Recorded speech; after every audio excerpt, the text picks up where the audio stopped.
Mabungahong kagabhion mga igsoon kabalo na mo basta Lunes mao ni panghitabo ganina no. So nimbiyahe na pud ta padulong sa Cebu unya sa ganina mga igsoon karong adlaw lahi akong gihimo kay gadala kog motor akong ibilin ra dito sa Pantalans Tubigon ba kay para medyo komportable bitaw inig uli nako inig balik no. So aning taknaan na ani sa mga around 6 AM kay ang akong sakyan alas 7. So, first time ni nga biyahe na ko going to Cebu City Jail nga alas 7 akong gisakyan kay most of the time akong sakyan gyud alas 5 sa buntag unya alas 6. So, karon kay niingon man ang ako ang musugat akong amigo nga pulis nga kauban sa nako musulod didto nga okay ra daw kung alas 7 ko mo sakay kay wala ra daw 30 minutes ang kalunasan siya may sweeto. So mao to nga ni-try ko nga nisakay ko ganina og alas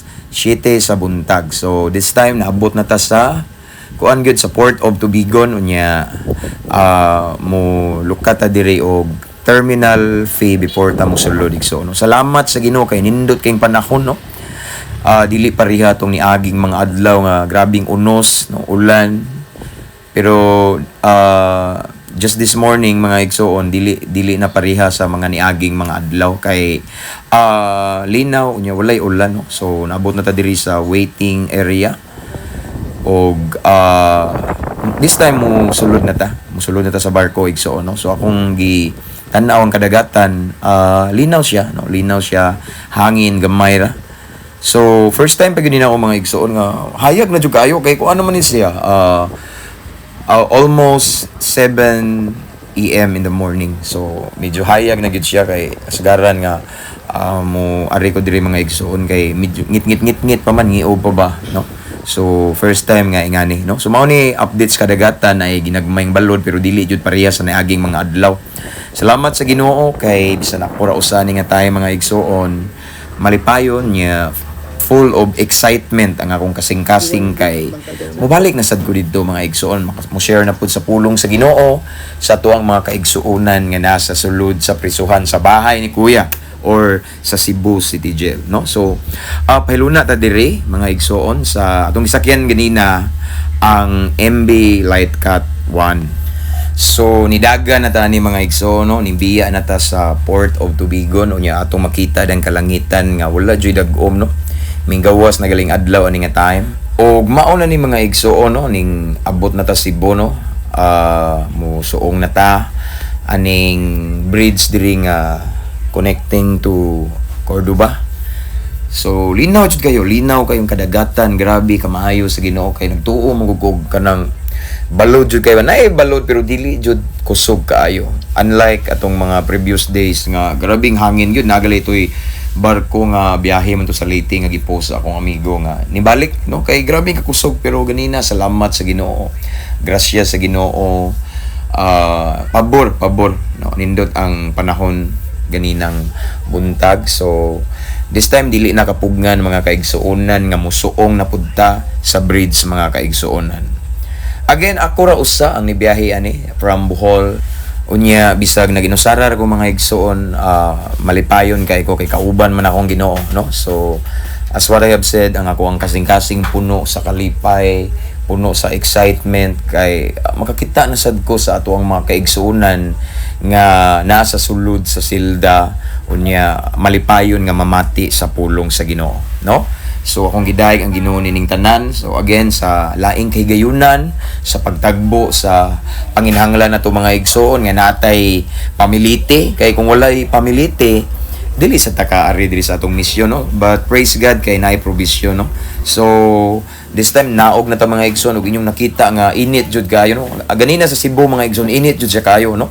So anad man ta igsoon so call man ta ni grasya sa Ginoo no kay once ang ato bitaw kasing-kasing puno sa excitement no kadasig dili nimo igsapayan kung unsa man da init ulan basta importante ang misyon ang ipabuhat sa Ginoo ato jung mahimo. So naglakaw na ko ni mga igsoon no malipayon kay ta diha kay akong gipanghitaan ni ang musugat nako. So ang musugat nako ni nga time akong kababata akong amigo akong batch mga igsoon nga pulis nga musulod pud ni sa jail ako ni siyang gitrain igsoon grasya sa Ginoo, no? Si Sir Paul Acosta. So naa siya din nag-una na sunahan iyam kung gitawag kay ang iyang cellphone naguba man. No, wa na ko siya makontak ba. Dara siya, mao na siya. Si Sir Paul Acosta. Nga nani siya sa campus men niya. So nalipay ko kay mag-uba na sad mi, no? Nga musulod sa silda. Muwali po ni siya dito mga igsoon kay ako man giningiingnan nga wali jud ka mao gini highest calling nimo. Ako siyang giingnan nga yes police ka pero I know and I believe nga ang pinaka taas yun nga calling nimo kanang mo share jud ka sa pulong sa Ginoo kay ang imong papa pastor pariha ta. So mao ni mga igsoon nga grasya sa Ginoo nadasig siya. So this time mga igsoon sulod na mi ani kalunasan na ni siya unya.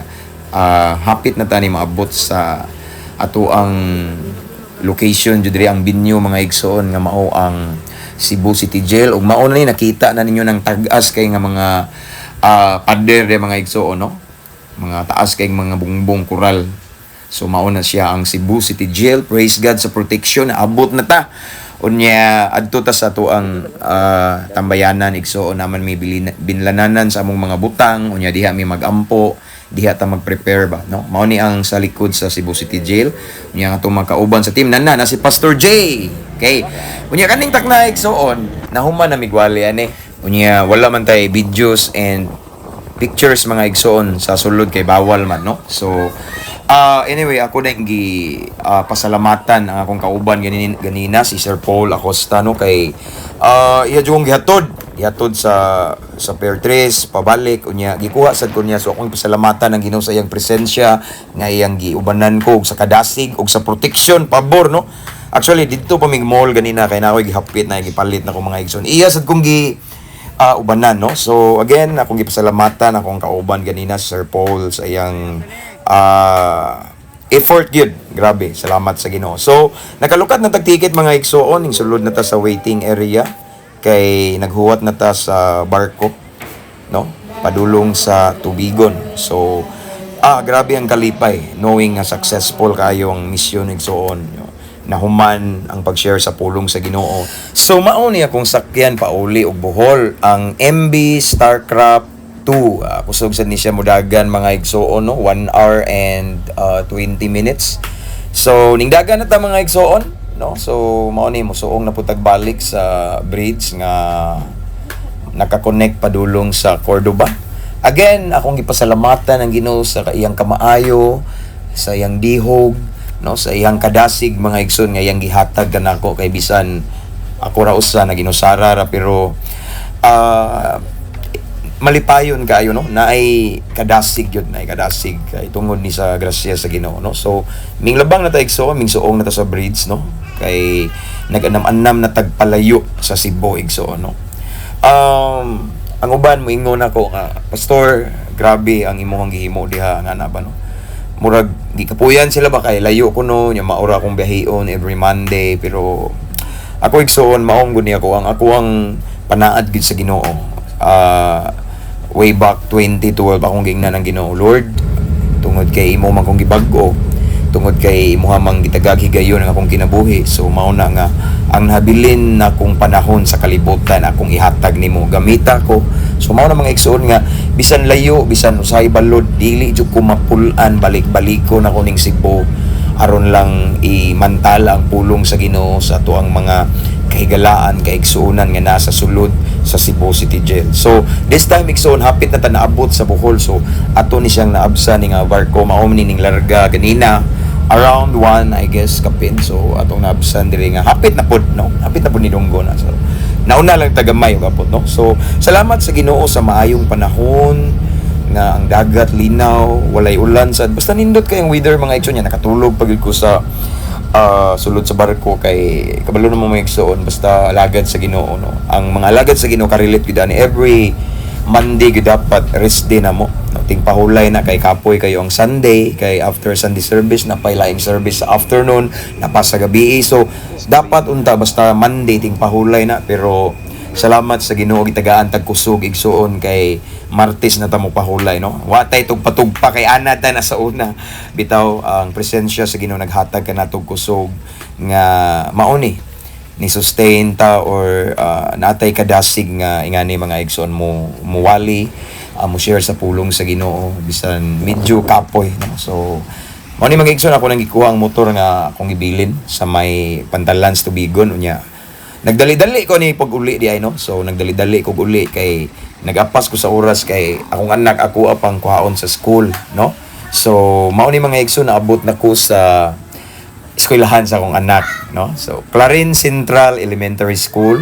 So naabot na ko dire mga kaigsuonan. Gikan pa gyud ni Cebu, gikan pa sa Tubigon. Diretso ko diri kuha sa akong anak kay mao ni ako ang gitawag og stress reliever, no? Ka-relate jud ang mga ginikanan ani, no? Usay nata sa ministry kapoy kayo stress ba atong physical, pero makakita ta sa ato ang mga hinigugma atong anak or atong asawa. So na something bitaw nga ma-refresh bitaw ang atong kusog, no? So mao ni mga igsoon akong gikuha sa Itski kung gihapit sa school kay igo man pod pag-abot nako mga diri sa school nila around 4:35. So mao na, so ninguli na mi og home sweet home mga igsoon, abot na mi sa balay, no?